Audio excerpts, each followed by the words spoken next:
Good afternoon. Thank you so much for being here with us this afternoon. Before I introduce our speaker, I just wanted to tell you about a really exciting opportunity that we will be having here at our church in the new year. The Nedley Depression and Anxiety Recovery Program is a highly researched and successful program to help those who are dealing with depression and anxiety and to help their loved ones as well. So we are going to be putting on this program that will be providing some information and resources, support and guidance for people who are struggling to help them truly heal and recover. And again, that will be happening in January and February of 2022. There will be some free introductory sessions that will be happening in early December. And also just to note that the program is very reasonable. There's just a cost for materials, but also for couples or those who are sharing materials, there will be a discount, and there will be more information coming in the next couple of months. So please stay tuned. Also, there will be a flyer at the back when you're leaving today, so please feel free to pick up a few copies if you know somebody who might be interested as well. But that brings us to the reason why we're here this afternoon, cooling down stress. Retired pastor Cameron Jhonston has extensive experience in presenting seminars on stress. His analogy of cooling down soup provides a simple, practical way of improving our well-being. This seminar has been presented across Australia, Canada, and the US, and we're so excited to have Cameron Jhonston with us here today, and I'll let him tell you more about himself. Thank you, Cameron. Well, thank you, Christine. And welcome to Cooling Down Stress. Anybody here got stress? Anybody had some stress this last week? Well, that's really good, because that means you're alive. Now, I couldn't see the hands of those of you online, but, there's folks that have the idea that we need to get rid of all our stress. I remember a guy came into me at one seminar. He was all excited. He said, "You're going to take care of all my stress tonight, right?" I didn't dare say to him, "You mean you want me to kill you?" Stress is the spice of life. We want some stress. The problem with stress is when we have too much, what I call unmanaged or poorly managed stress. And so as we go through the afternoon for the next couple of hours, we're going to look at what that means. And we're going to share with you a number of principles that can help you manage your stress better. Now, most of you that are here, those of you that are online don't have this because it was last minute that we ended up putting this online. But basically what we're going to do this afternoon is give you some of the highlights from this book of Cooling Down Stress. And you'll see what I mean as we go along through this seminar. And those of you that are here have a copy of this. And those of you that are online, just check and we'll make sure that you get a copy. Because to fully take advantage of this seminar, you're going to need to check and read through certain chapters here, if not all of this. And so we'll mention that more again as we go along. Now, my background is in two areas. It's in the area of ministry primarily, but it's also in the area of public health.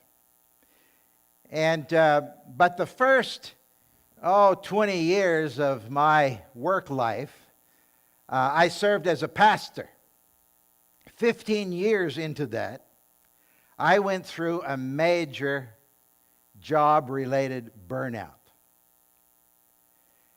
And while I have a couple of master's degrees, neither one of those qualify me really to do this type of seminar. What really qualifies me is that I survived a major burnout.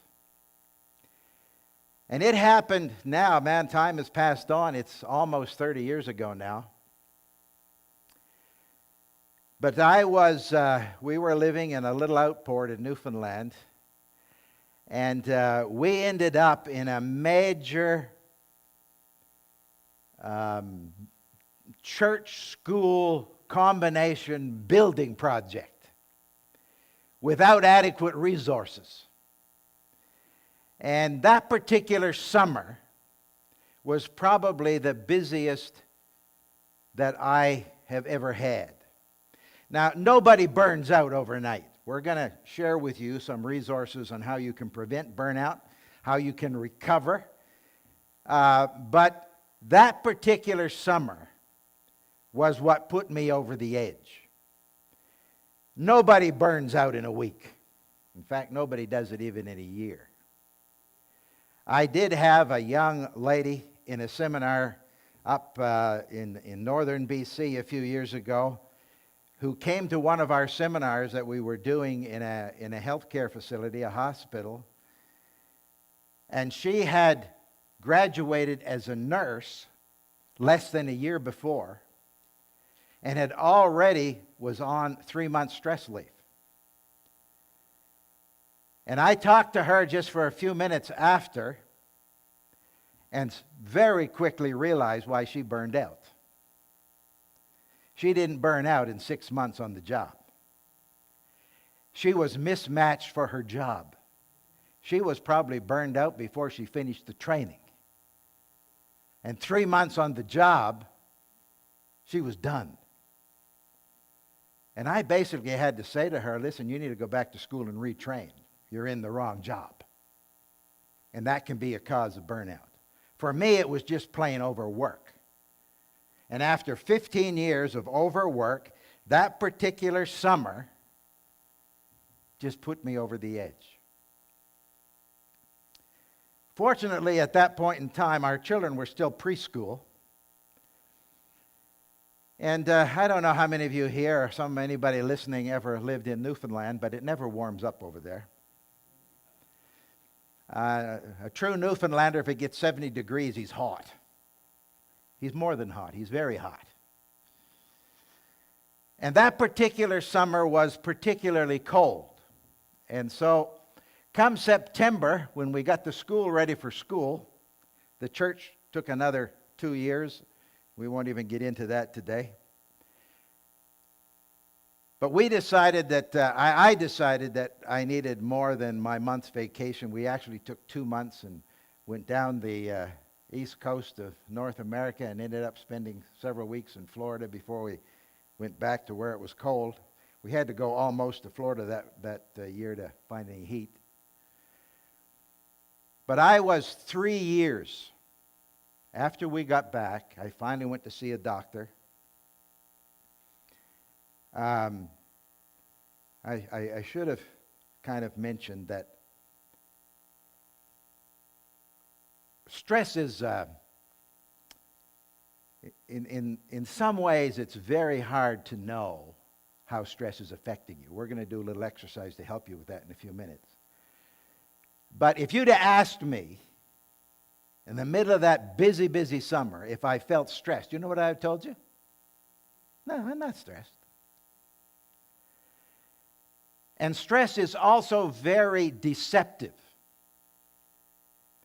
because you don't really realize how stress is affecting you sometimes until after it's over, the worst of it's over.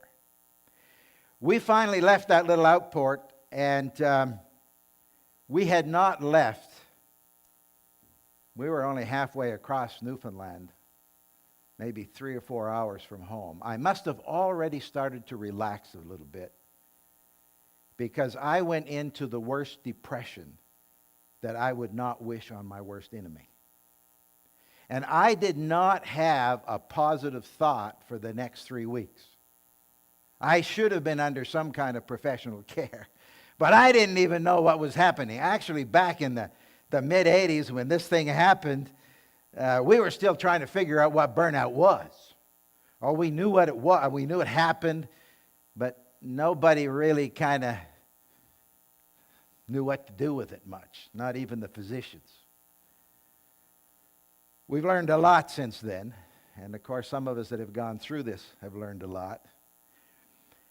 But when we came back, I finally went to see a doctor. And basically what he said was, you have just used up all your emotional, your physical reserves. And you just don't have those reserves that are normal. And he said, well, basically you just need to slow down for a while. Now, I'd been away for 2 months, so he said, well, we can't really put you completely off work. He said, why don't you just work half-time? And so that's what I did for about another year. But it was a good 3 to 4 years before I really could say that I had fully recovered from that. Now, I share that story for 2 reasons. And the reason I do this seminar is basically for the same 2 reasons. One is to help people prevent that from ever happening. You do not have to have that happen. But the second reason, and I don't know if I've done a seminar where there hasn't been someone in some of the stages of burnout somewhere. But the second reason I do this is so folks find themselves in burnout. And we do the stress test and a few other resources that we have. Some of you may find yourself in serious burnout. And if that's the case, I want to give you some hope that you can recover. Because you can. And so we have both sides of that. Okay? Now, I want to just share with you my 3 goals for this afternoon. First of all, I want to share with you some of the basic stress management tools. Some of them we're going to go through very quickly. Some of them we're going to drill down into a bit. And so I want you to have some doables. Our world right now, whether it's the work world, whether it's just the life world, we've been in a very difficult time. We're coming out of some of that, but it's still very stressful. The anxiety levels. I'm really glad that they're going to do this. I'm very familiar with this depression recovery seminar they're going to do in a couple of months. Depression and anxiety. I just heard a report this last week. I can remember, and most of you will remember when those airplanes hit 9/11. We have statistics on how the anxiety and depression levels just skyrocketed. Well, you can be certain that they're even worse now, right? And so this is an excellent seminar for some of you that may be struggling with depression. By the way, just something on depression. I experienced a really nasty depression, and it lasted for about 3 or 4 months. It was caused by excessive stress. Some people have the idea if you've got depression, it's some chronic thing you may have the rest of your life, and for some of you that might be the case. But if it's stress-related and you get proper help, you get beyond it, right? So depression's a very complicated illness, and if you're struggling with that, you need to get professional help. But we're going to give you some basic resources, and that seminar will definitely help if depression is more of a problem. And somehow, I hope, I can help you begin the process of relaxing and enjoying the process. Relaxation is a powerful stress management tool. We'll talk about it a bit. But if somehow you can just take away something that will help you just relax a little bit more, even in difficult times, it's well worth your time. And finally, my third goal is really to introduce some of the benefits of this book, Cooling Down the Soup, and encourage you to take the time to really explore this, because you're not going to pick it all up in a couple hours, okay? So that's kind of what our goals and directions are for this afternoon. So let's get started with what I call the ABCs of managing stress. Now, we're going to go back around and through these a number of times through this afternoon. But these are critical that you understand what these are. And A is awareness. You know, I mentioned a minute ago that I don't think I've ever done one of these seminars that somebody hasn't been in some of the advanced stages of burnout. Some of them have been on a cliff ready to fall off and didn't even know it. I think of one man, him and his wife came, and if you were to meet him before this seminar, you wouldn't think he had any stress at all, except his wife knew better. And at the end of the seminar, they both sat down with me, and I had to send him immediately to get some professional help because he was at the edge of a cliff ready to fall off. And it was a deep cliff. But he wasn't even aware of it. And by the way, as men, we're the stupidest. Now, the ladies tend to know more when they're in distress. But as men, boy, we are slow learners. And you ladies can all smile and say, yeah, okay, tell them they need to wake up. Well, it's true. But we are slow at that. And this poor guy, I knew he had months of recovery. All right? But he hadn't have a clue. So awareness. We need to be aware of what are the stress things in our lives, and they're different with different people. But we need to understand how it's affecting us. And that's trickier. Somebody can know they have 2 or 3 stressors, but they may not have a clue how it's affecting them. And the little stress test we're going to do will at least help you get started on that. So A is awareness. B is balance. You know, we all have to find balance. And balance is different for every one of us. You know, I'm just currently fascinated. You know, I spent several years down in the U.S., and I just, I somehow am fascinated by U.S. politics. And I'm in neither side of that game, but it's fun for me just to watch it. But what fascinates me right now is U.S. government is run by men and women well over the age of 75. All of them, both sides of the aisle. The president, what's he? Just about 80, isn't he? I mean, most people, when they're 80, you want to sit home in the evenings with your slippers on. I mean, if you're going to be doing something in that stressful positions, you have to be able to handle huge amounts of stress. And some people can handle huge amounts of stress even when they're old, very old, right? Other folks collapse under less than normal stress. So we're all different. So we have to find where is our balance, okay? And C is control. We need to take control of our stressors. And yes, you have more control than you think. You know, sometimes we think, this thing's happening and I have no control. Well, you have more control than you think. And you need to see where you can use your power of choice and take control. Maybe it's slowing down. Maybe it's just doing things a little different than you have been doing it. But there's a number of ways that you can take control. So that's what I call the ABCs of surviving in our busy world: awareness, balance, and control. Now, I want to take a minute right now and just talk about some modern stressors. By modern, I mean in the last 100, particularly the last 50 years, we've got some new stressors. Now, you think back 2,000 years ago. A new baby in the family.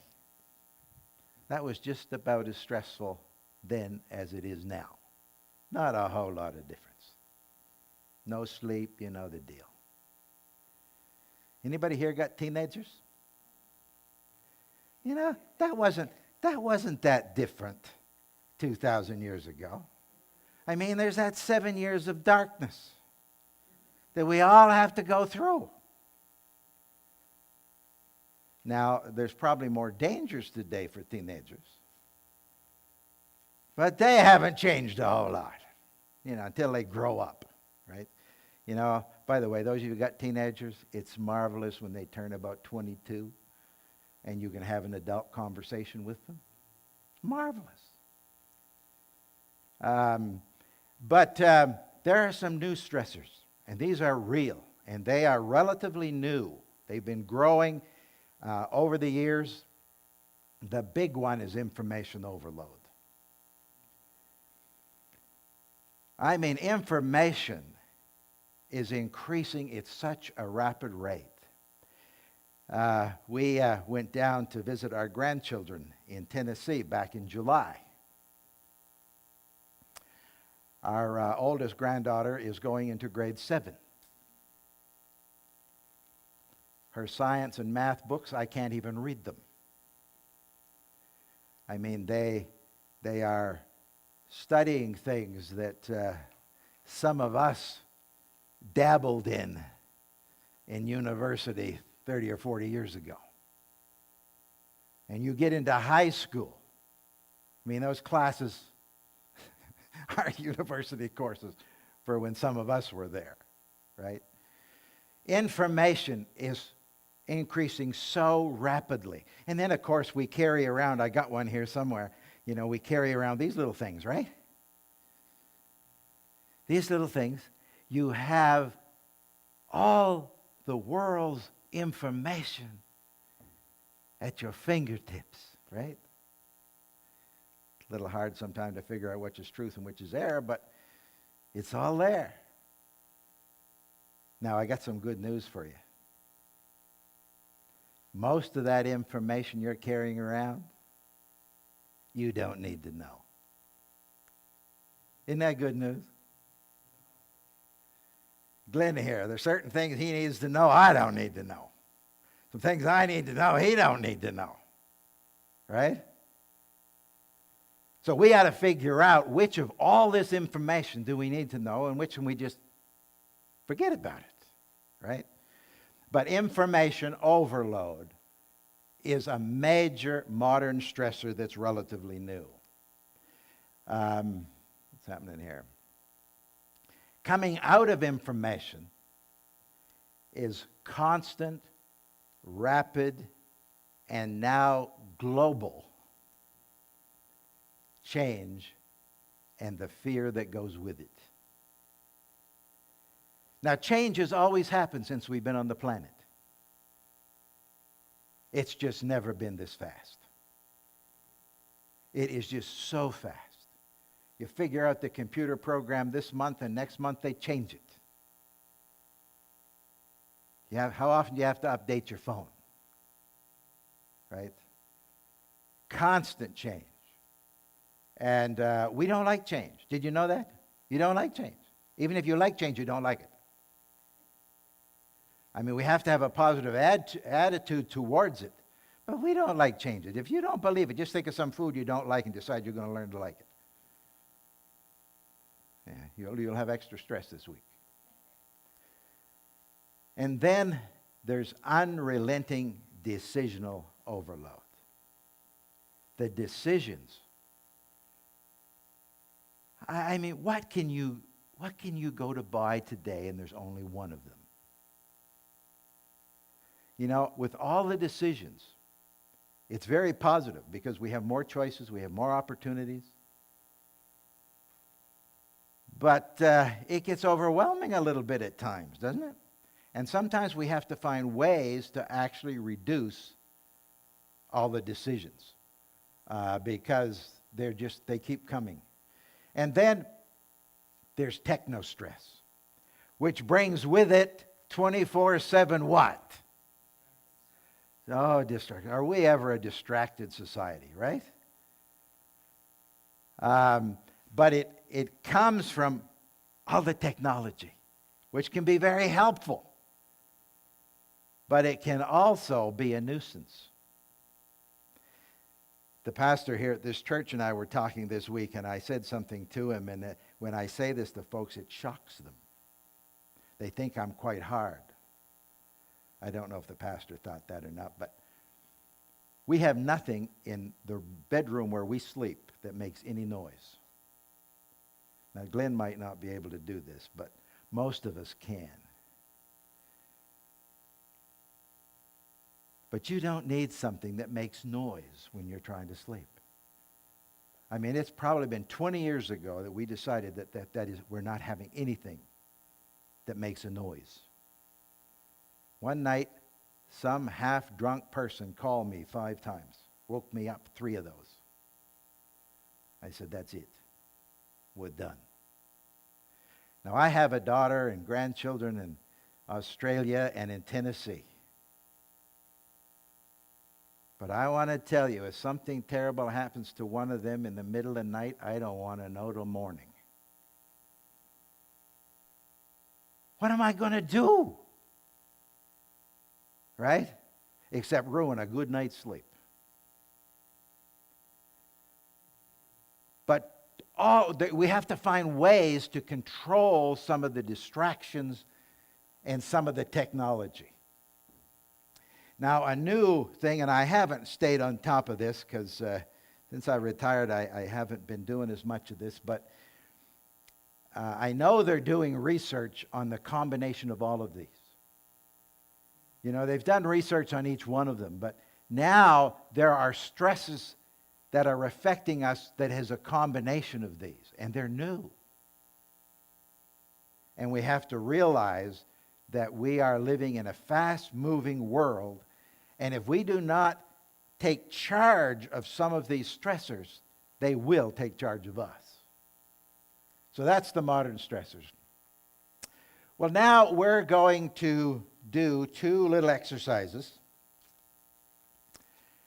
And those of you that are here, hopefully you all got one of these. Did everybody get one of these little sheets? You can do it in this, or you can do the stress test in the book. By the way, everybody's here got a copy of the book, right? You all have one, at least one per couple. You didn't get one? You can just pick one up out there. But did you all get one of these? Everybody has one of these, right? Does everyone have a pen? Pen or pencil?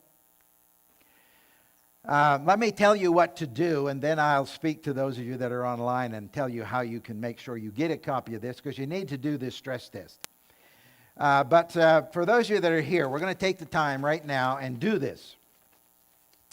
So on the second page, you have what's called the stress test. It's only 18 questions. It'll take you 2 or 3 minutes to do it.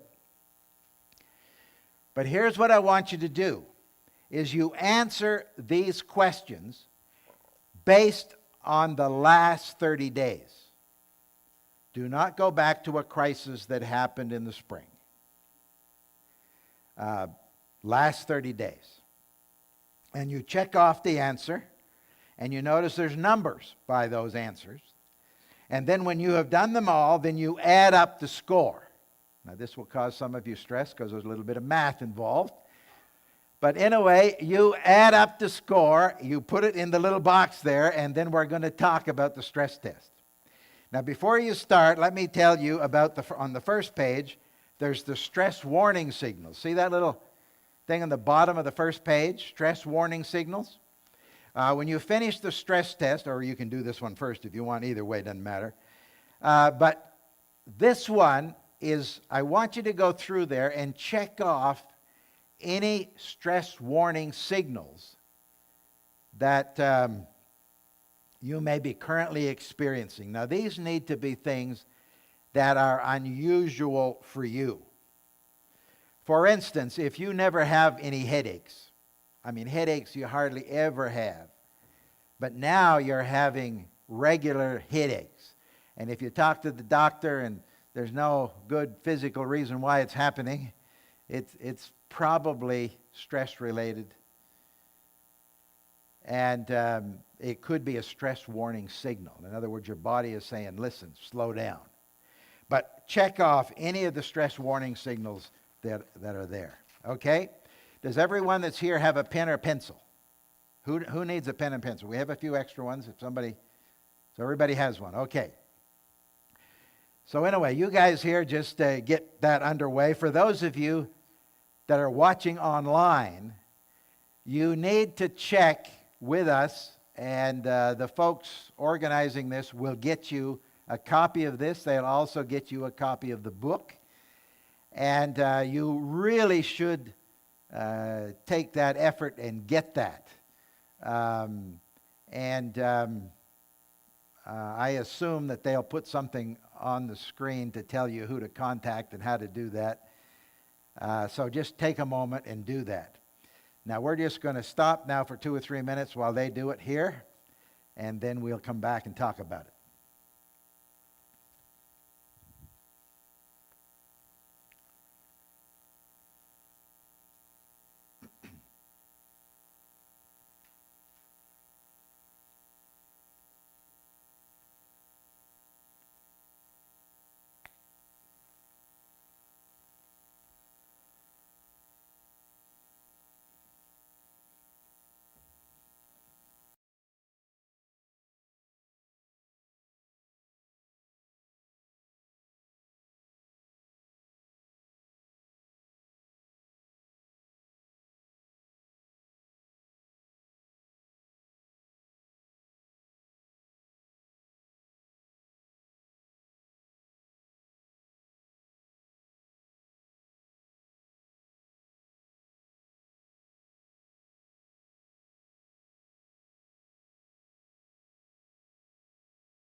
So,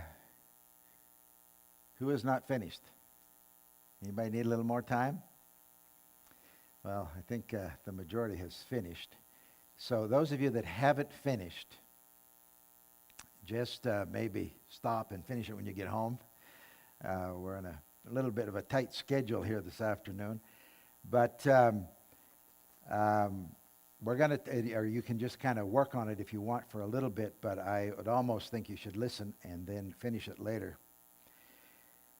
The stress test is just a simple little tool that helps you determine how stress is affecting you right now.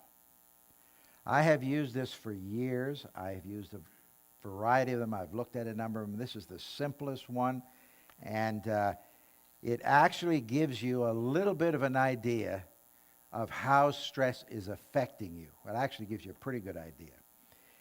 Now, let's just see how the group here that has finished theirs have done. Do we have anyone here that got a score between 76 and 110? Okay, we have some in that area. Do we have anyone that got the score between 56 and 75? All right, anyone here below 56? Nobody here is below 56. Okay.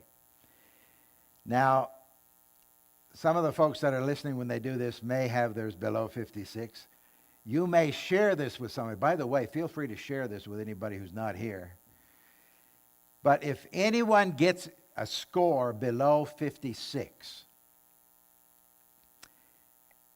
you need to figure out whether it is long-term or short-term stress. Now, short-term stress is stress that maybe a whole bunch of things have happened. You may have a problem at work. You may have some kind of a health issue. A number of things have kind of happened. Maybe even a death in the family. And it's all happened in a short period of time. Most of us can bounce with that. And maybe, we have intense stress for a period of time. That's short-term stress. Here's what long-term chronic stress is. If your score was below 56, and you think back to 2 years ago, and it wouldn't be any better, then you may be dealing with long-term chronic stress. In other words, the stressors have built up to the point that you can't see a light at the end of the tunnel. And it is that long-term chronic stress that is really, really dangerous. We need to manage the short-term stress. The long-term chronic stress is where you may need some professional help. And many times that professional help, it could be a physician.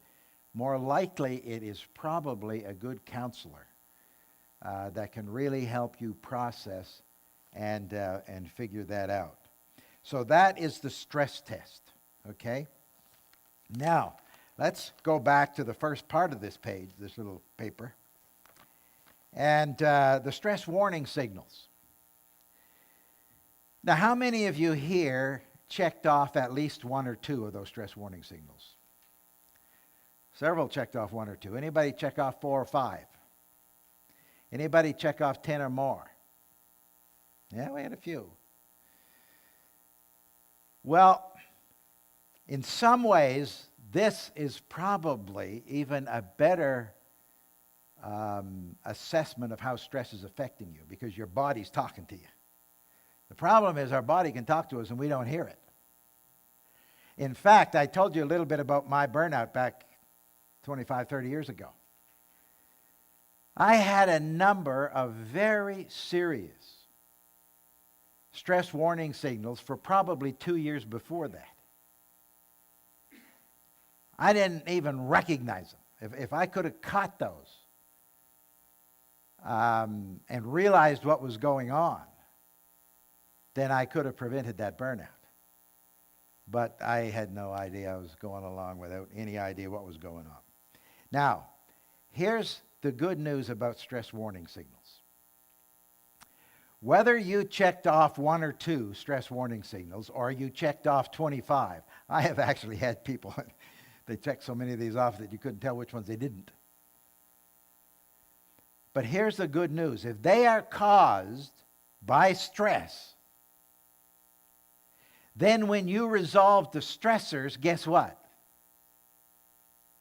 They all disappear. Whether it's one or two or whether it's 20.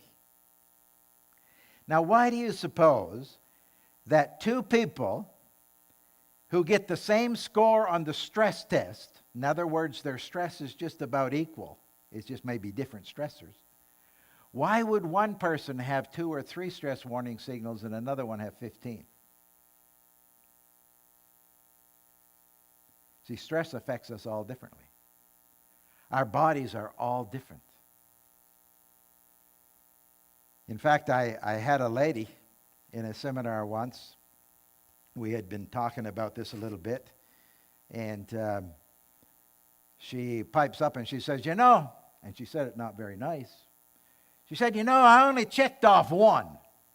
Do you think it's significant? I said, well, what did you check off?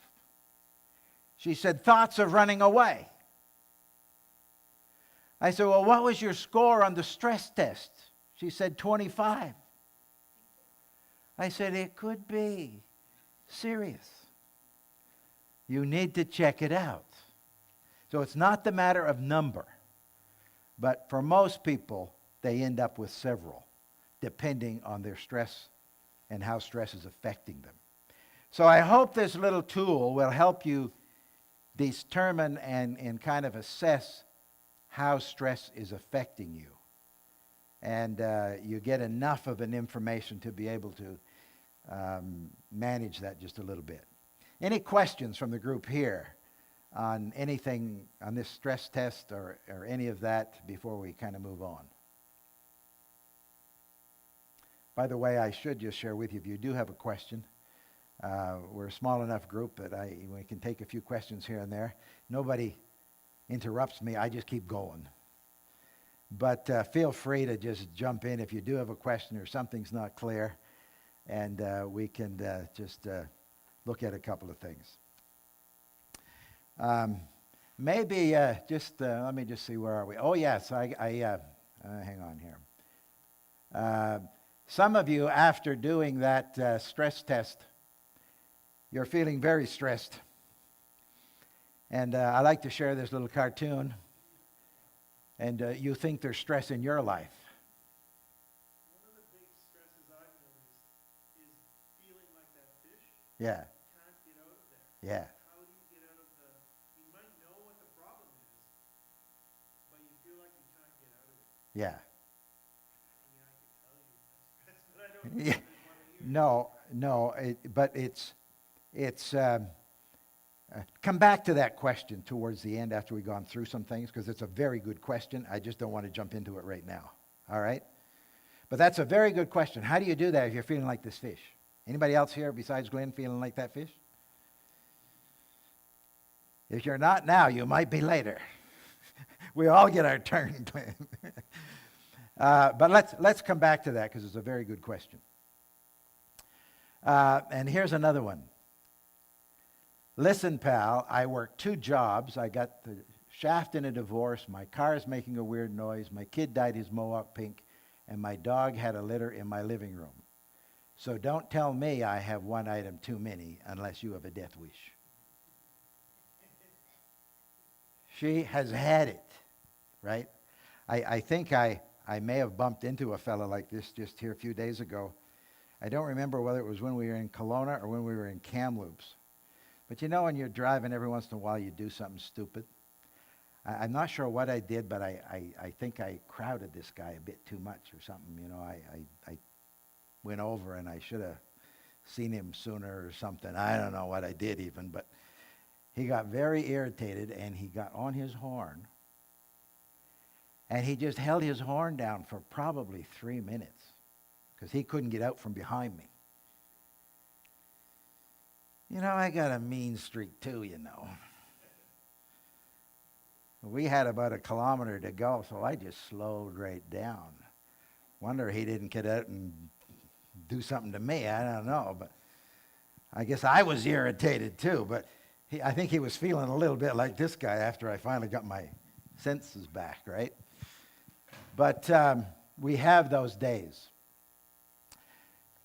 Well, I want us now to just take some time now and really look at these 8 ways to cool down the stress soup.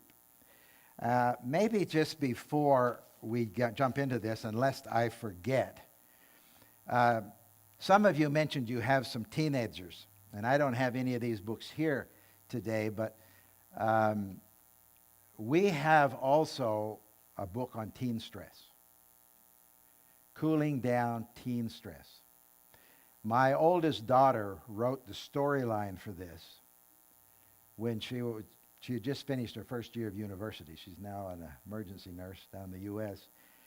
And it was just republished and updated. We've had this book around now for 20 years. And we first published it, there was no social media. You know how teens and social media. It was just updated and republished. It's even got a bit of an Australian accent in there because it was published over in Australia. So, but if you got some teens, it could be a helpful thing. Okay, so we're going to jump into what I call the 8 ways to cool down the stress soup. Now, the first one is let the soup sit. Now, what we're going to do through these 8 ways is most of them we're just going to touch on. And I'm going to tell you where you can find more on them within that book. All right? And this is an example. Letting the soup sit, well, each one of these kind of compare to a stress management principle. But have you all heard of the stress response? Every time you have a stressful event, your body, you produce a stress response automatically. You're driving your car and somebody honks at you and you weren't expecting it. You have a stress response. You answer the phone and somebody's upset with you on the phone. You have a stress response. They send you a text you don't like. You have a stress. It's just automatic. Now, how much stress you experience depends on your response. And it is amazing how much energy we waste on stress responses that are really irrelevant. Now, there are some stress responses we need to, you get a phone call and your kid's been in an accident and he's been rushed to emergency. You need a good response, right?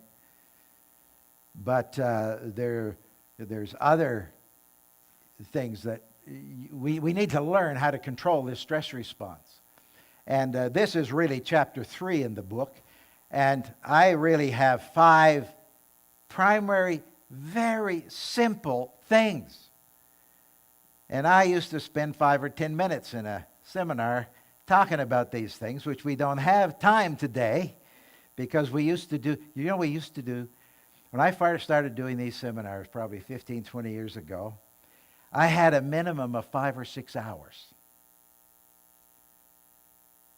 2 hours is about maximum you get anymore, right? So we had to find some way to get you the material, and so you can take advantage of it. But you call a timeout. Take 3 deep breaths. There's, I think, almost a page in there on how, there's few things that will help you reduce the stress response quicker. You have a good chat with yourself. You get perspective. So I'm not even going to talk about those, but you need to take some time and read through chapter 3, okay? And you will learn how to control that stress response. Now, the second one is you need to thin the soup. You need to thin the soup. There's 2 of them. And relaxation. Now, the reason I put an emphasis on the stress response being automatic is because the relaxation response is, what's it say? The relaxation response is what? It's voluntary. The stress response is involuntary.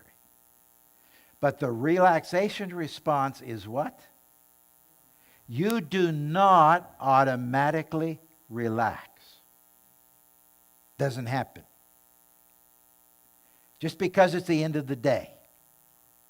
Just because you're getting ready to go to bed. Now, you know, a lot of people today can't sleep. If you're not relaxed, you can't sleep. And most people can't sleep because they can't relax. Now, there's a few of these irritating people that only need 3 or 4 hours a night sleep. And they shouldn't be trying to sleep when they don't need to sleep. But most of us need a good 7, 8, 9 hours sleep. And but you can't relax. You can't sleep unless you first relax. And so all of us need to find what is it that triggers us to relax. Rita and I was just talking. She was playing here. You know, one of her major ways to relax is just playing the piano. And that those that have some music in them can do that. Others like a nice warm bath. Others like to go for a walk. I mean, there's a dozen ways, or more than that.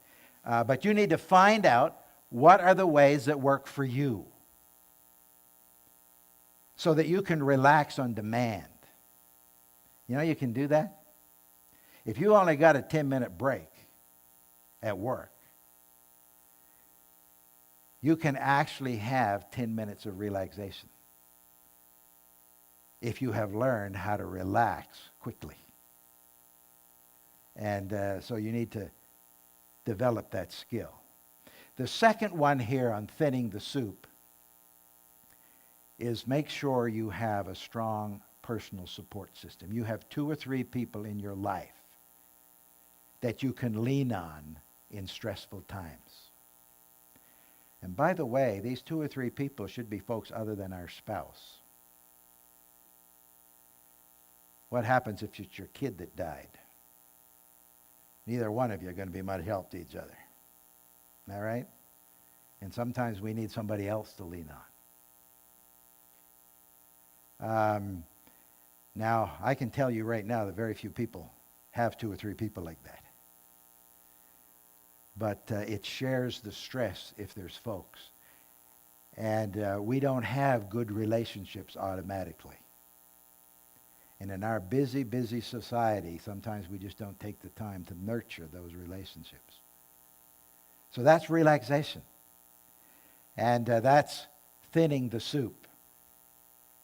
Now, because this seminar is short and only 2 hours, normally we would take about a 15-minute break and just let you all wake up and go out and get some fresh air and get a drink or something, right? We're not going to do that here this afternoon, but we're going to take a break right now. So I want you to all stand up. Just stand up, take a good stretch, take 2 or 3 deep breaths. Oh, maybe we should practice that. Now, that's right, I forgot about that. We should just practice 2 or 3 very nice deep breaths. You realize that a lot of people don't know how to take deep breath? I've practiced this with, thousands of people. And sometimes you say, somebody take a deep breath. You know what they do? They hold their breath. Now, if you're going to take a deep breath, and by the way, this is a powerful relaxation tool. If you're going to take a deep breath, you should breathe in through your nose. Just take a deep breath in through your nose. We'll practice it, and we'll do this a couple times. Just in through your nose, deep breath. You should feel your lungs fill up. If your lungs don't fill up, you're probably not getting much air in. All right? And your lungs should fill up, and you hold it for a little bit, and then you breathe out through your mouth. All right? So let's do one. Okay, breathe in through your nose. Just fill those lungs right up, and now breathe out through your mouth. I'll tell you, 2 or 3 times like that. The phone rings, and as soon as you hear the voice, you have a stress response. Before you even answer, maybe put your phone away a bit and take 2 or 3 deep breaths. You'll be much better off taking that call. All right? You'll have reduced the stress response. Did y'all have a good stretch? Come on, have a good stretch. Some of you have had a nap already, I know, so you need to have your You know, something I forgot to tell you guys, because, you know, there's 2 times a day. You can sit down now if you want. There's 2 times a day that I don't believe we should be awake. I think it borderline immoral to be awake before 7 o'clock in the morning or at 3 o'clock in the afternoon. You know, I've traveled around the country doing wellness and stress management seminars, and in some of these conventions, you know, you go to these things and they consider stress management a wellness thing. Guess where they put the wellness things? 2 o'clock in the afternoon. I had to have a nap at 1.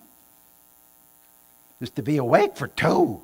I don't know what it is with my metabolism, but between 2 and 5, the world could collapse and I wouldn't even know what happened. You know, when we do stress seminars at churches, they always want to do it in the afternoon. So I adapt. You know, it's one of those stress management adaptation things. But I noticed some of you had a little nap already. And what I intended to tell you earlier, and I forgot, because it's the middle of the afternoon, if you need to have a nap, just take it. Just have the nap. You know how hard it is to try to stay awake. You know, you can't keep your eyes open. You're not hearing anything anyway. So take the 10-minute nap. I mean, I had somebody come in halfway through. Well, they didn't come in halfway through. They woke up halfway through.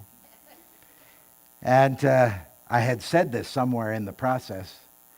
And they said, you know, I didn't hear a thing you said the first half. But the first half was pretty good. Or the second half. See, he'd had a nap.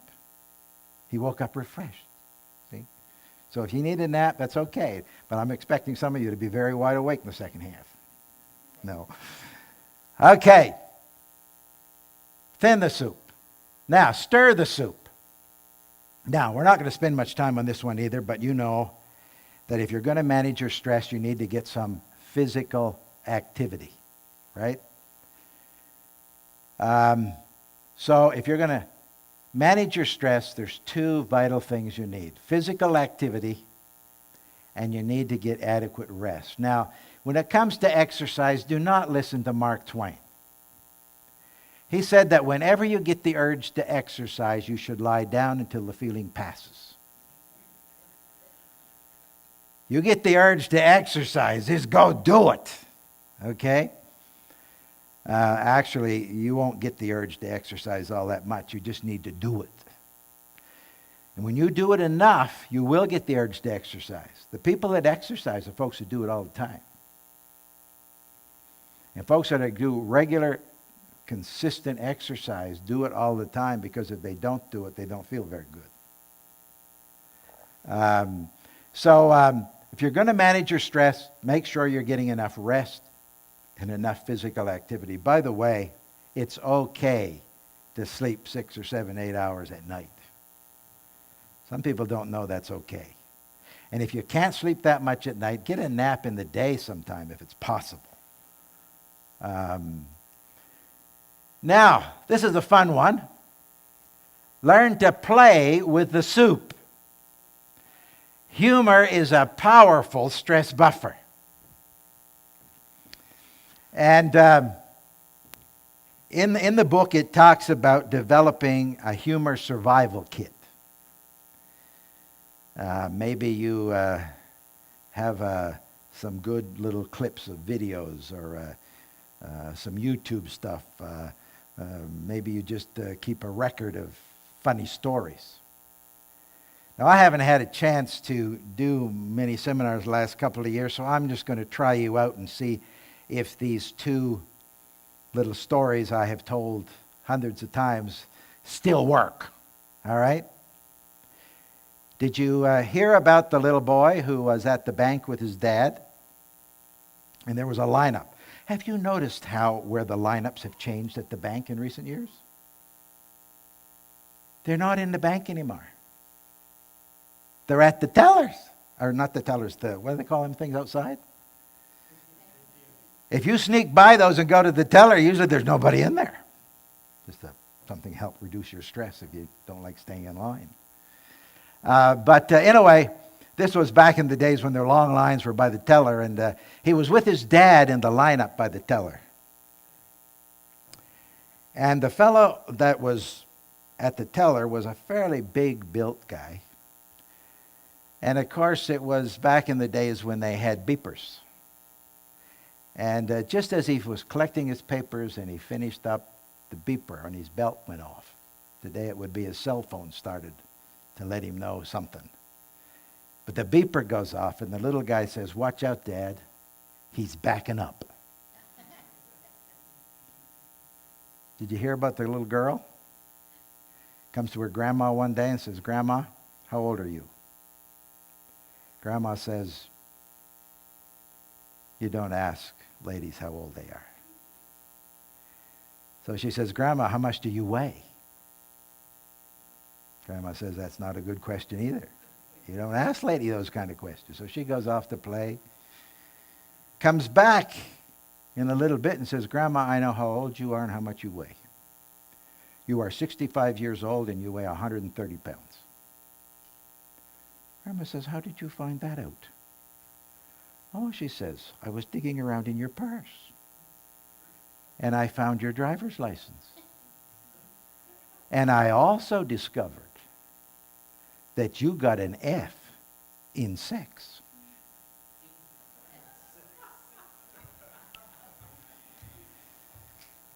I'm not sure I should have told that one in church, but anyway.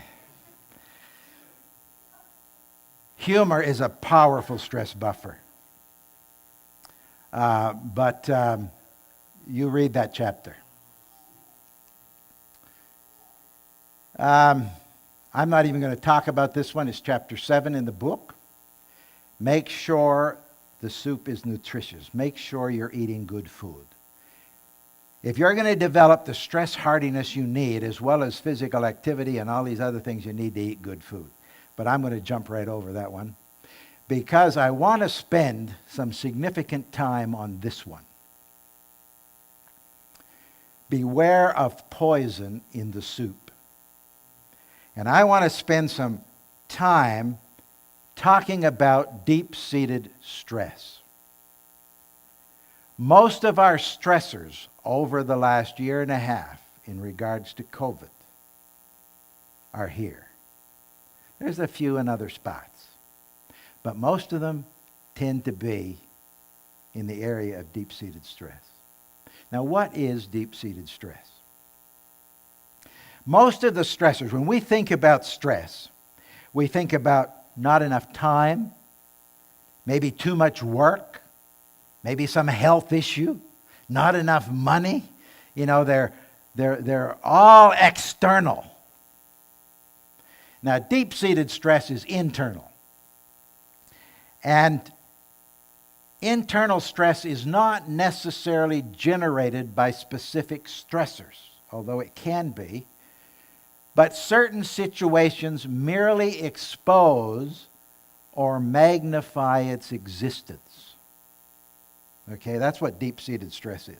And here's some examples of some.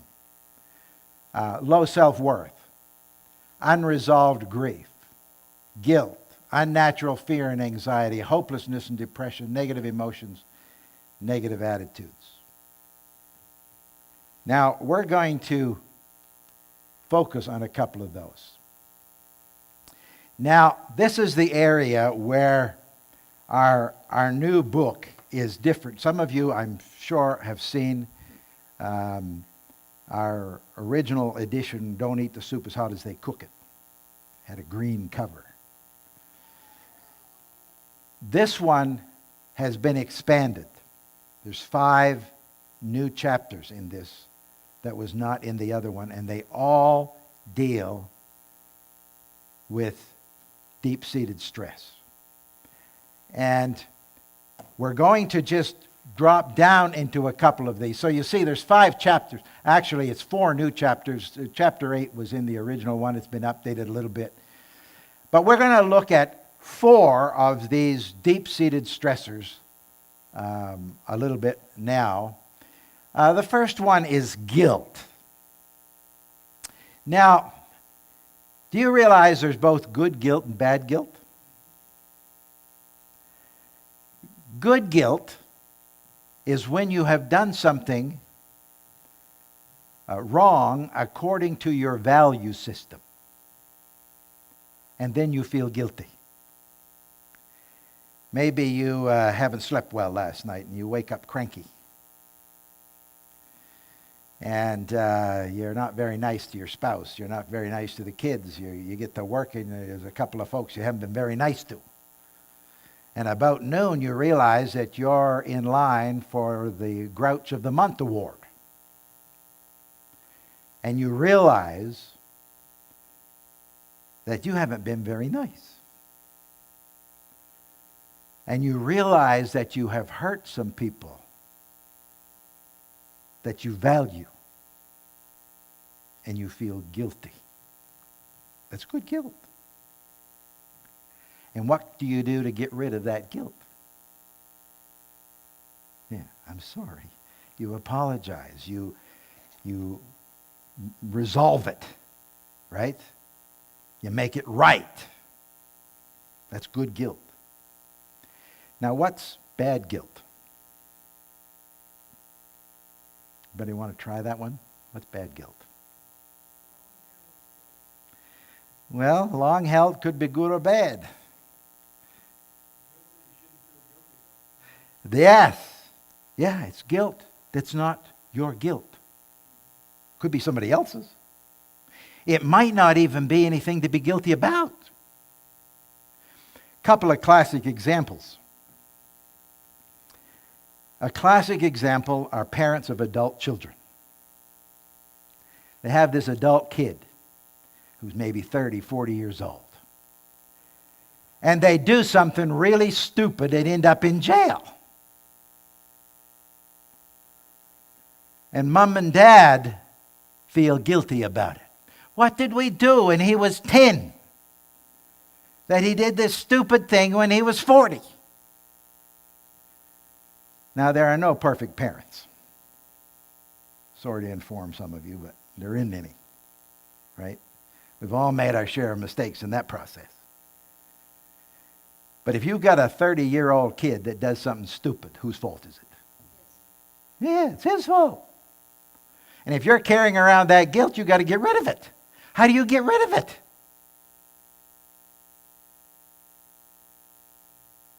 You give it back to him, right? Now, what she is saying about, sometimes we can carry guilt long after it's forgiven. Or we can just carry it and not resolve it, even if it's good guilt. We carry it around. People are carrying this stuff around that they don't need to, whether it's good or bad guilt. If it's good guilt, we need to admit the mistake and move on. And if it's not our fault, then get rid of it. And the only way to get rid of bad guilt is to give it to whoever it belongs to. Now, there's also guilt that isn't guilt. Well, it is guilt, but it isn't. Here's a classic example. When I was a kid, and I grew up in a little, very conservative church that told us that bowling was a sin. That seems very unusual today. But back then, that was a serious problem in that little church, they thought. And I can still remember the first time in university when I went bowling. I felt guilty for a week. Why? Because somebody told me, I went back and read the Ten Commandments I don't know how many times before I figured out that that wasn't a problem. See, guilt can be crippling. And it can trigger all kinds of stressors. So if you're dealing with any of that, then you resolve it. Negative emotions anger, hostility, hatred, jealousy, revenge. You know, there's some nasty things that happen on our planet. People do some terrible things to other people. And in this one, forgiveness is a powerful stress management tool. Now, we have a whole chapter on dealing with negative emotions and the benefits of forgiveness.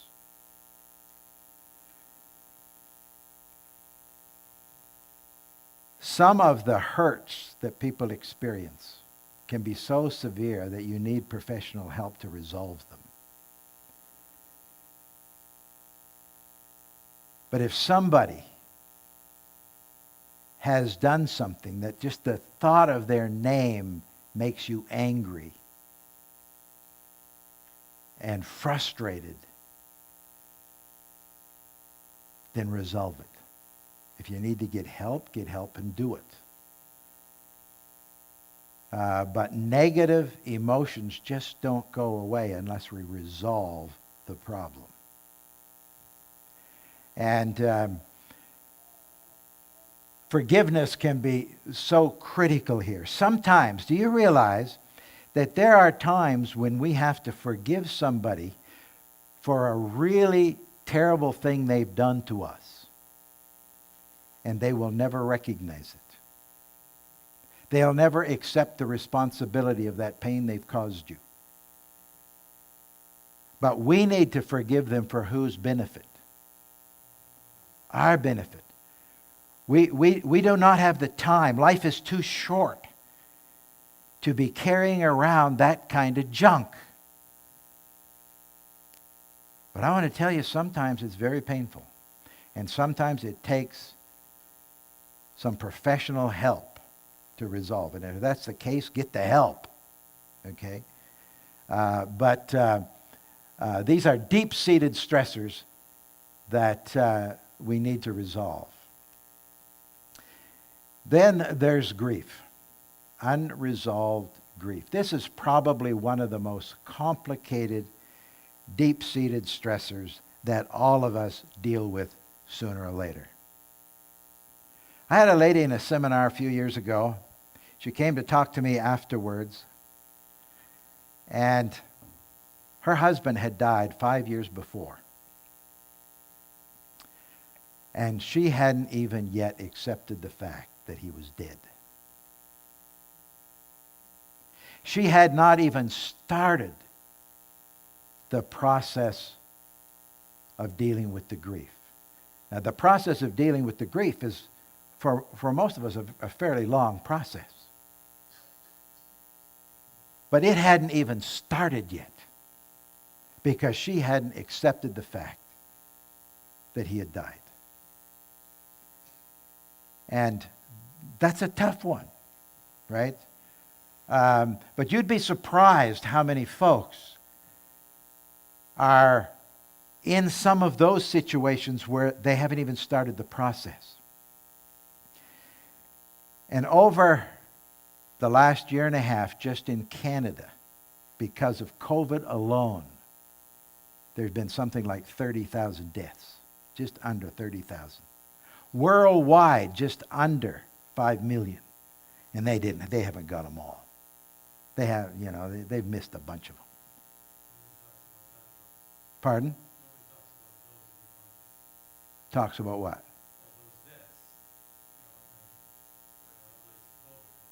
Yeah.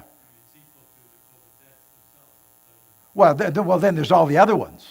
Yeah, I mean, these are new ones within the last year and a half, but then there's been all the other ones, right? And there's hardly a family that's not lost somebody, not from COVID, but this death is always happening, right? But grief is not just at the loss of a loved one.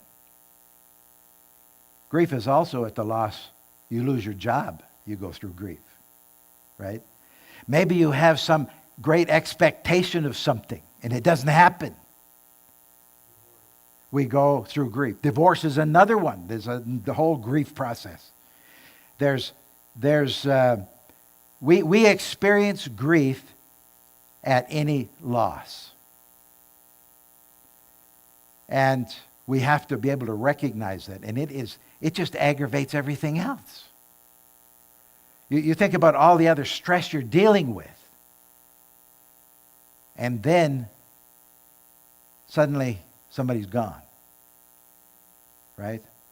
And it just builds on that. So unresolved grief is a major deep-seated stressor that we need to resolve. And there are good resources that can be helpful.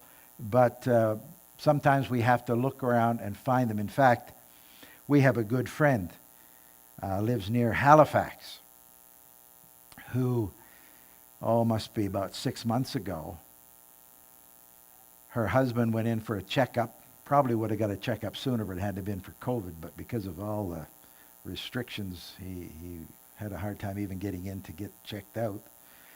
But by the time they figured out what the problem was, he had 3 weeks and he was dead. That quick, gone. And of course, where she was living, even following the months following that, you couldn't get out. There wasn't a lot of resources. Fortunately, she was a little creative and went online, found a grief seminar being sponsored by some church in the U.S., and did this grief recovery thing online. And while she is still recovering, and we talk to her regularly, but, it helped. And there are things that can help. And if we have some of those needs, we need to take advantage of them. Question? I want to just comment here, Pastor. The unresolved grief, I think, is something that is truly affecting us all. I've seen it as a leader in the community. Even when we had ceremonies for people that passed away, not all the members could have come.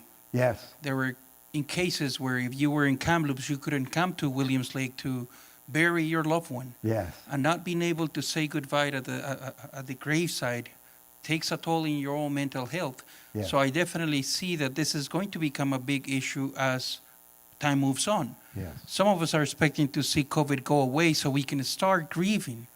But it just keeps on prolonging and goes on and on and on.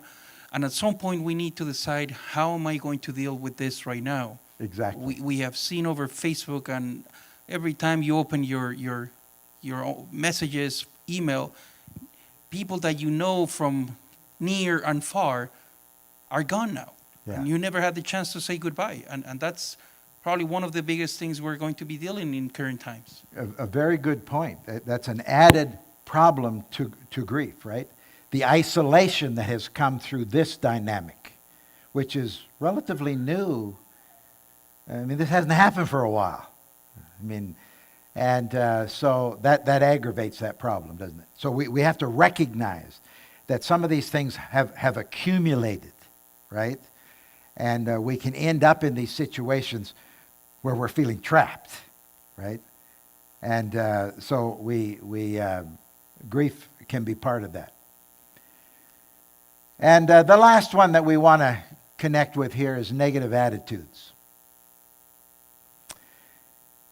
We live in a very negative world. And of course, that negativity has been compounded, by COVID and the speed of life and a whole bunch of things, right? But, we are naturally negative people. Did you know that? Human nature is naturally, are we naturally positive or naturally negative? Oh, we're naturally negative. We can see the negative a whole lot quicker than we see the positive, right? And of course, some people are more negative than others. Some folks are more positive than others. Now, the good news is that we can choose to be positive and optimistic, even when life is difficult. Now, the only time where it's almost impossible to be positive and optimistic is if you are in one of two major things. Either you're in a major depression of some kind, or you're in the advanced stages of burnout. If you're in the advanced stages of burnout, it's almost impossible to be positive.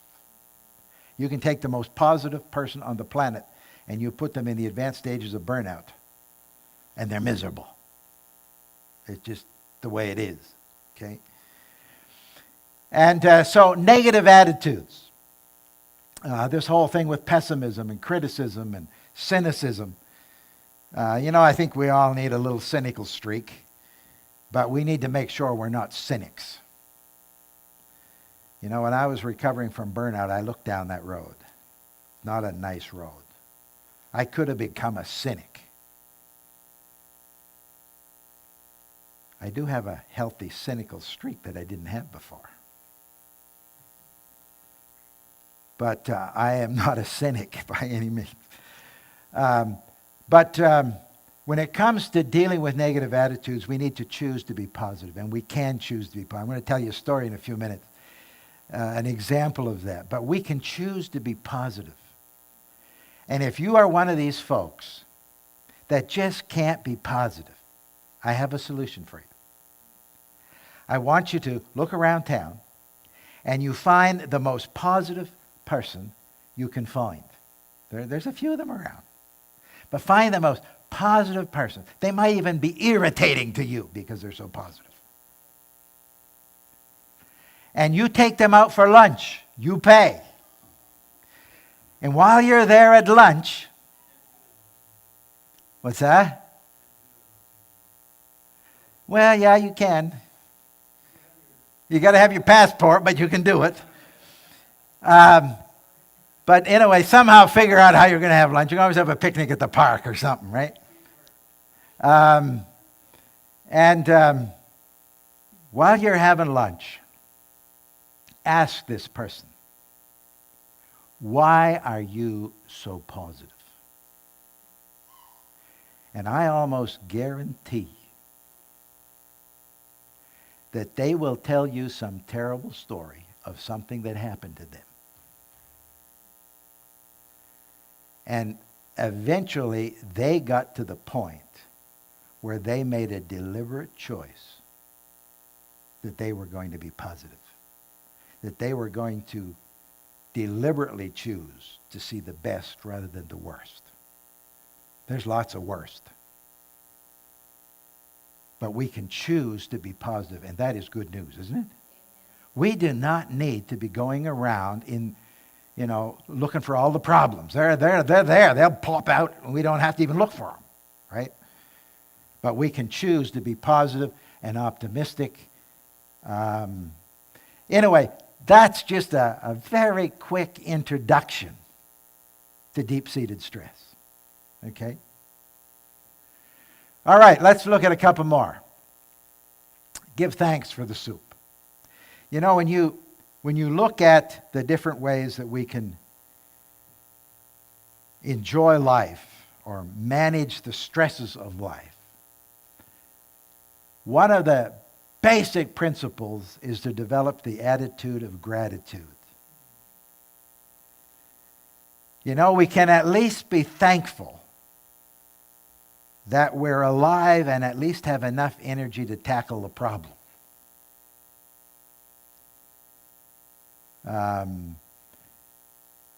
So develop the attitude of gratitude. It comes back to living life positively. Under this one, I also include spirituality. Now, we're doing this at a church, and of course, I come from the Christian side of spirituality, but whether you're Christian or not, it's amazing how many people have found the spiritual side of things. Basic spirituality is seeking for meaning in life and trying to figure out how to do the best we can with life. And it's amazing how many people have found that the spiritual side is helpful in managing stress, regardless of the side of spirituality that you come from. And so basically what I share in this seminar is that you take the time and you develop the spiritual side of life from whichever direction you come from. And anyway, that's all I'm going to say about this but giving thanks for the soup, just being thankful for the privilege of life. And finally, the 8th way to cool off the soup is to eat the soup slowly and enjoy it. In other words, figure out how to slow down.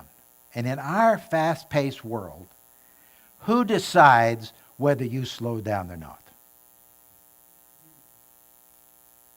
You do. Now, it might seem like you don't have any choice. And it may be that you are in a place, that's last summer, that put me over the edge of burnout. I could not slow down in that 3 months. I could not. It was not an option. And I knew that. Now, if my health would have been in a normal place, I should have been able to deal with that 3 months with no problem. Maybe 2 weeks vacation, I'd have been fine. Here's an example of that. I was in Swift. I won't forget this. I can remember the place. It was Swift Current, Saskatchewan. We were doing this seminar with about 30 people. And at the back row, there was a young fellow. He wasn't more than, I don't think he was 30. Now, people don't come to stress seminars generally unless they're very stressed. This guy is sitting in the back row, looking as relaxed and happy. I mean, most of the stress seminars I do, you're a pretty happy-looking group here, but I mean, most of the stress seminars I've done, man, I've done stress seminars where I couldn't get a smile out of anybody in 3 hours. They were all so stressed. I mean, halfway through, one of my primary goals was to get somebody to smile. I mean, you know you got a stressed group when that happens. You guys are doing pretty good. But this guy, in a stress seminar where everybody's stressed, he's sitting there, looks like he's on a beach. And we did the stress test, and I'm looking at him, and I'm wondering, why is he here? And I thought, when I get a chance, I'm going to ask him why he's here. Well, we were talking about the stress test and everything after, and after everybody said their little things they wanted to say, he said, and he knew half the people there. See, he was a little town, he knew half the people there. And he said, I bet some of you are wondering why I'm here. I didn't say anything, but yeah, I've been wondering that. He said, I don't ever want to be as tired as I was 3 weeks ago. He had just come back from Mexico. He had slept on the beach for 3 weeks. He hadn't enjoyed the vacation. He enjoyed the sleep. You know, it's amazing. We spend all this money to go on vacation and sleep the whole time. I've done it. I bet some of you have done it. Craziness. We should be relaxed and rested when you go on holiday. That's a shocking thought for some of you, but you should be. Why spend several $1,000s going on a holiday and sleep it off? That's what this guy had done. And he was so stressed out. But while on his way back, maybe on the plane, he said, his brain got to work, and he said, I've wasted money here. I don't ever want to do this again. And he must have heard about the seminar or something, and he showed up. I hope he learned what he needed to, so he never was that tired again. But if we're going to slow down, who's going to slow us down? Society's not going to slow us down. Your boss isn't going to slow you down, right? We have to figure out how to eat the soup slowly, how to manage the stress and enjoy the process. Now, joy is a choice that comes easier when you're rested. You believe joy is a choice? Some of you do. I wouldn't be surprised if some of you are wondering if it is. But this is my favorite story. I was there. I saw this with my 2 eyes. I heard it with my 2 ears. When we first moved to Newfoundland, the first little outport we lived in, there was a young fella. At the time, he was about 20, 21.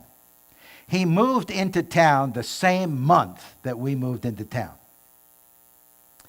Somehow our paths crossed, and he was not married at the time, and he basically adopted our family. And he'd pop in and out of our house, sometimes 2 or 3 times a day. Yeah, he was working on some project. He worked for himself, so he was pretty flexible in his time. And you never knew when he was going to come bouncing into the house. You know, he just did it all the time. And he was one of these folks you didn't mind coming because he was always positive. Every day was a great day, and he was enjoying life. Well, this particular day, we had a lady visiting with us who was miserable. She was always miserable. And it seemed like the only joy she got out of life was making others miserable. And she'd already been at our house now for about 20 minutes. Had the day just about destroyed. When suddenly, just out of the blue, and this young fella, he never knocked. He just came barreling in. The door was locked. He'd say, "Why do you lock the door? You want me in or what?" I mean, we seldom lock the door over there in Newfoundland anyway. And so he came bounding in. Some exciting thing had happened. And he just had to tell somebody. And so he comes bouncing in, goes right into his exciting story about something. Now, him and this lady's paths had crossed before. Small town. They knew each other. Anyway, he gets into his story. He's all excited. He gets about halfway through his story. And she had had all the joy she could take for that month. And right in the middle of his story, she just blurts out as nasty. I mean, I can't say it as nasty as she said it. Because you got to be in the depths of despair to say it as bad as she said it. But she just said, "Every day for you is a great day, ain't it?" And he was still standing up, and you could almost just see him kind of rock back and forth. It just, like a bad storm just hit him. But, these folks are very quick on the rebound. And when he got his equilibrium, he just looked at her and he said, "You're right. Every day for me is a great day. Because 3 years ago, I decided that every day was going to be a great day." Now, to really appreciate that story, you need to know some of his history. When he was 6 years old, him and his brother, his parents separated, and him and his brother were farmed out to foster homes for the next 10 years. And they experienced every kind of abuse there is. His brother is still suffering from some of that.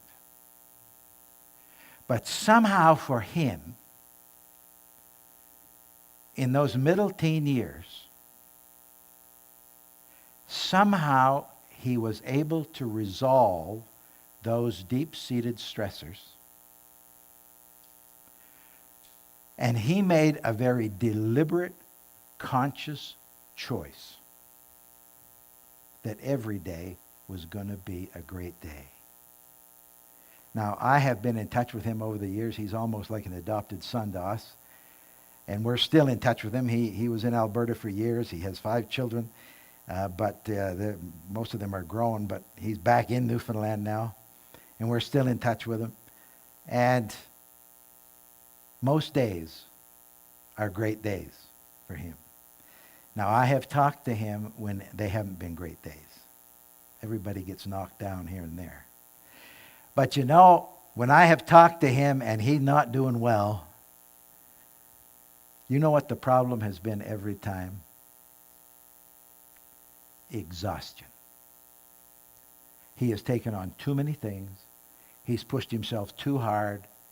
And I said, man, you got to slow down. You cannot carry on like this.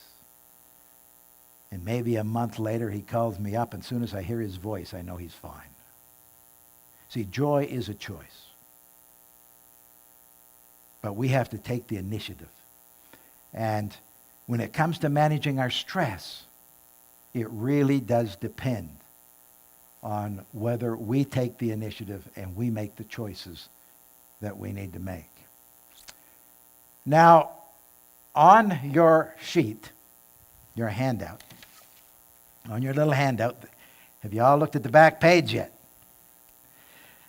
Oh, this is years ago. I had first just started doing seminars, but I did a seminar for some company. And the boss came to me and he said, man, you got great 8 ways to cool off the soup. We need some specifics. And so we ended up putting together this little sheet. You got a copy.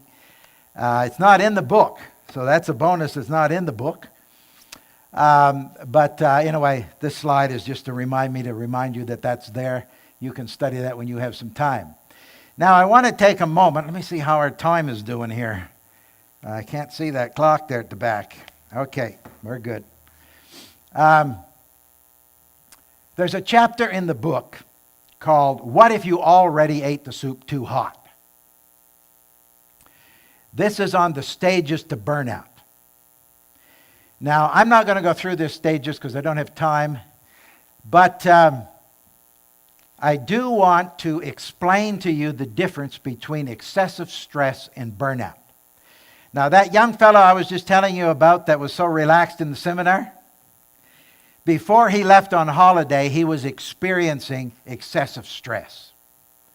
See, excessive stress is when you overuse your coping capacities. You got too much activity, too much change, you're tired.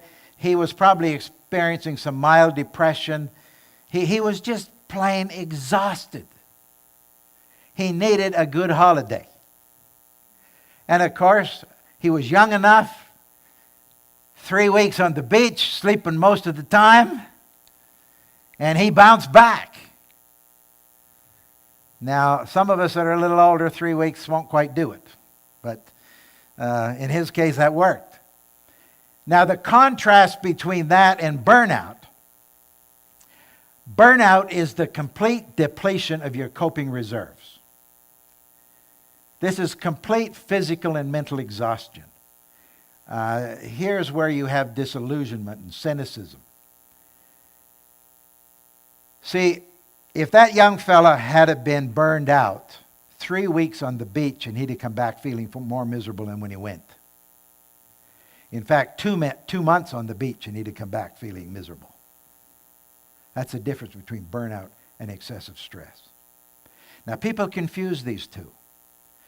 All the time I hear somebody who says, I am burned out. And I talk to them in 5 minutes, and they're not burned out. They're browned down. They're tired. They're exhausted. Give them a good holiday, and if they readjust their life and slow down, they'll be fine. There's other folks that are just plain burned out. And it will literally take them months, if not years, to recover. So that's the difference between excessive stress and burnout. And in that chapter, it takes you through the stages of burnout. And so if some of you got a score lower than 56 and you wonder, is this burnout or am I just overwhelmed?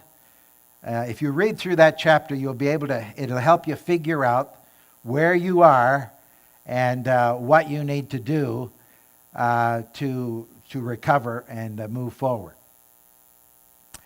Okay. Now, before we do this little exercise, let's come back to your question. What was your question again? Oh, back about the fish. About the fish.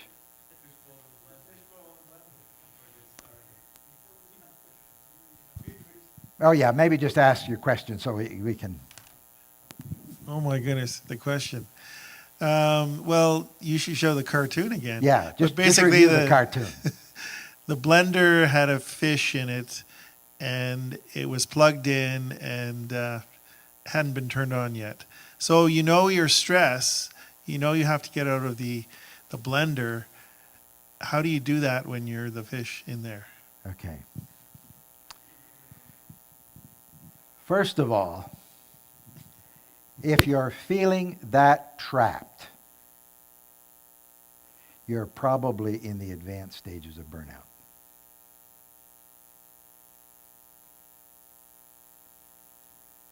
Anybody that's feeling that trapped. See, one of the symptoms of advanced burnout is feeling trapped. In stage 6 of burnout, you want to escape. I got to get out of this town. I got to get out of this marriage. I just got to get out. And so, if someone is feeling that trapped, you need to get some professional help. And if there is somebody here that is feeling that trapped, I'd be happy to sit down with you and we can talk about it. It's a little bit more than we can get into in our time here. But it is a serious symptom of burnout. That doesn't answer your question, but it's a symptom. And that's about as best I think we can do here. But it is a good point, and I want to say it again. If there's anybody here feeling that trapped, or anybody listening online that's feeling that trapped, I am more than happy to sit down with you and help take you through those steps, because you are at some serious stage of burnout. Okay? That's about the best we can do with that. Now, I want to do this little exercise. In order to make sure we don't waste our entire afternoon, you need to make a couple of decisions. And here's what I want you to do. And again, those of you that are online, you may have to do this later, but you can just take a piece of paper and you can write down start, stop, and keep. And here's what I want you to write down. I want you to write one thing that you're going to start doing immediately beginning today that will help you manage your stress better. Now, here's what I do not want you to write down. Do not write down something that you're thinking about that would be really nice if I did this sometime. I want you to write down there one thing you're going to start doing beginning today.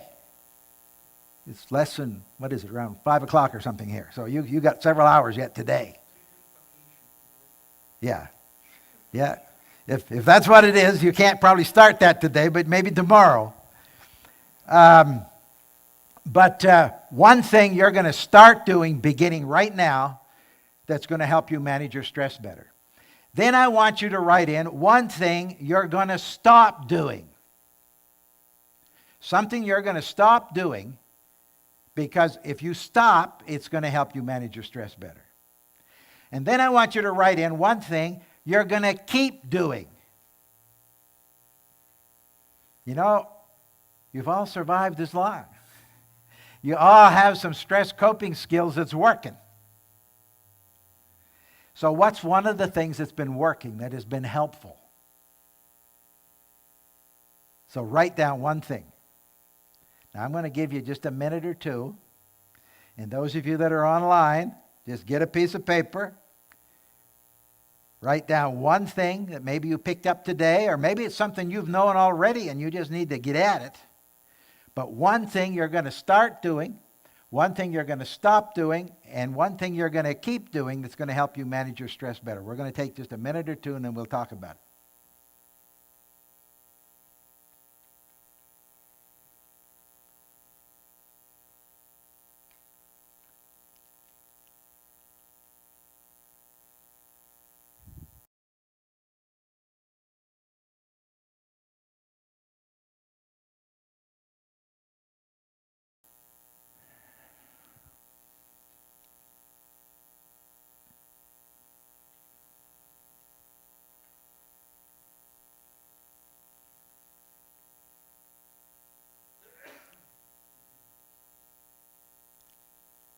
we got started just a little later, so we may go just a little after 5.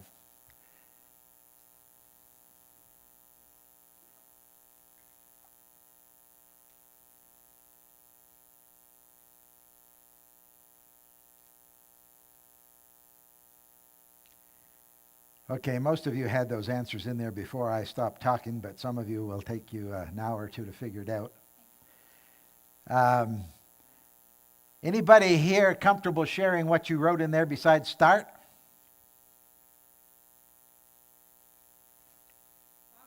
Going to start walking regularly. Okay, exercise. Anybody else have exercise? Yeah, exercise is usually a popular one that people want to start doing.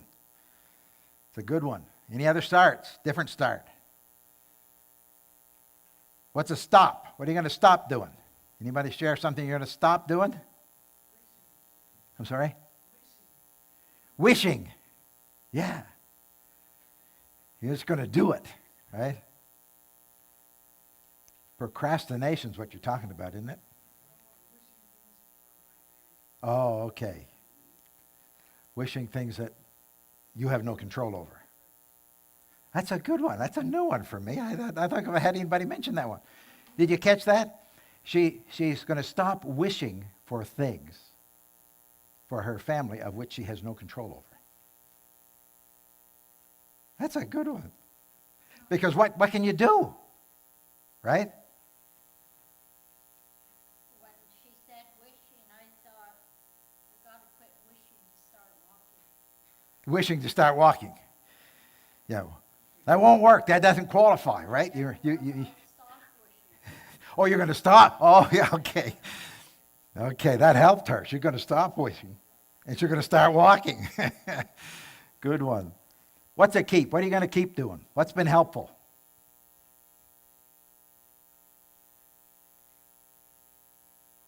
Keep talking to my wife. Going to keep talking? She, She actually likes to hear everything. okay.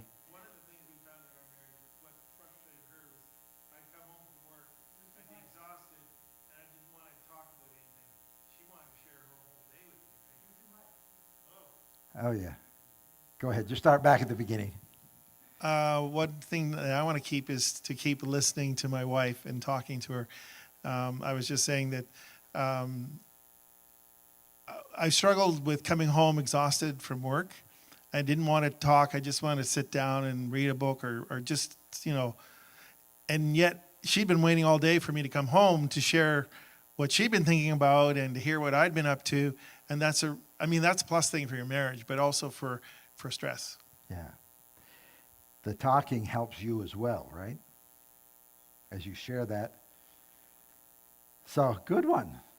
That's a good one. Any other keeps? Anyway, you see how that works. You see, we can only change one or two things at a time. If you need to make some changes, don't try to do 20 things. Do one or two. Takes about a month to ingrain a good habit. And then add some other ones. But, okay, final little story.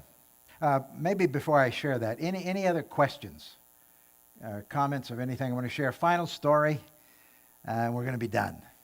But I will be around after if somebody wants to just kind of visit a little bit, if you have some questions that you didn't want to really ask with the whole group.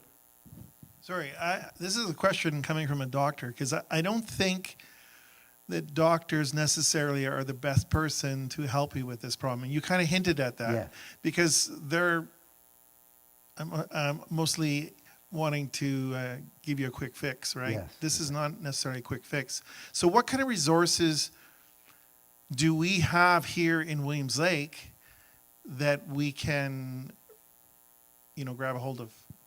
That is a very good question, and I'm a little out of touch with the answer to that. I used to know that answer. But maybe, Pastor, that's a little assignment you can work on, is find out what are the resources. But the way I would come to that question, what Glenn just said is very good. A physician, like if you're having intense physical reactions and maybe need some guidance and some help and maybe even some temporary medication, they can help you. But they're not the help you need if you're dealing with deep-seated stress and even burnout. And most of the time, the folks that are the most helpful is probably a good professional counselor of some kind. Now, I want to tell you something about counselors. It has to be a counselor that you can relate to and that you are comfortable with. I know folks that have gone to probably 4 or 5 counselors before they found one that really works. That's okay. A good counselor won't charge you for the first hour anyway. They'll let you test them out. And most of the time, it takes maybe 1 or 2. Sometimes you're fortunate enough you find the right person the first time. And I used to know of a couple counselors here in town. When I was pastor here, I referred a number of people, but I know they're not here, not doing it now. So I really can't help with that currently. But we do need to find those resources but a good counselor. Now, something in a small town, we are in a small town, and sometimes the resources may or may not be here, or depending on who you are and what your role and function is in town, and you need a good counselor, you may need one out of town. And that can be a little complicated if you have to go to Kamloops or Prince George or someplace, but sometimes that can be the best option as well. I hope that helps some, Glenn. As you were talking, one of the things I was thinking about is, I think I know some of the counselor, or at least one of them that you, in the past, because our family made use of that person and was really positive thing. Okay. But there's also online, so much stuff online. You Yes. don't actually have to be, sitting in Yes. front of the person. They can do FaceTime or whatever. Good point. So there are, I'm sure there's resources around the Yeah. province, around the world, that we can reach out to. Well, And it maybe would you're going to be get a few really calls. good resource, I think. And this is something maybe the pastor here can work with his team and put a list or something like that together would be very helpful. And I'd be happy to work with you on that a little bit as to how to find some of that and who that would be. But the local ones, I'm just out of touch. Any other question or comment before we do the final story? This is a fun little story that I use because it kind of pulls together what I've been trying to kind of get across for the last couple hours. But the story is called Adapting to Circumstances. And it's a story that comes out of Australia. When trainees for the Royal Australian Air Force were given an examination, one question read, "What is the first thing you would do if piloting an aircraft and the Queen of England fell out the back seat?" Good question for a pilot, right? One trainee said, "I'd swoop down, try to catch her." Another one said, "I'd fly off and disappear." Another one said, "I'd commit suicide." A teacher in one of my seminars said, "Well, I would sing God Save the Queen." But what's the correct answer? If you're piloting an aircraft, of England fell out the back seat. Well, the very first thing you should do is adjust the trim tabs to compensate for the loss of weight in the rear section. In other words, you got to keep the plane flying, right? I hope today that you have at least picked up something that will help you adjust those trim tabs. We live in a fast-moving, troubled world. But we don't have to be fast-moving and troubled. We can keep the balance. And I hope you've picked up something that will be helpful in that whole process. Okay. We have a couple of resources. And if you didn't get up, pick up one of those books. Just pick up one on your way out. And Pastor, do you have anything you want to share before we're done?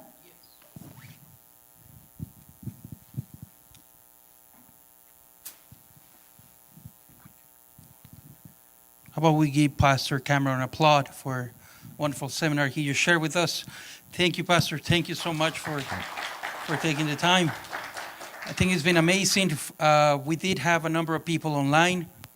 We had a good number of them reaching out to get a copy of the book. If you can please send us an email to williamslakesda@gmail.com, you will be able to receive your book. Richard, you'll be getting a couple of phone calls from different people asking for their copy.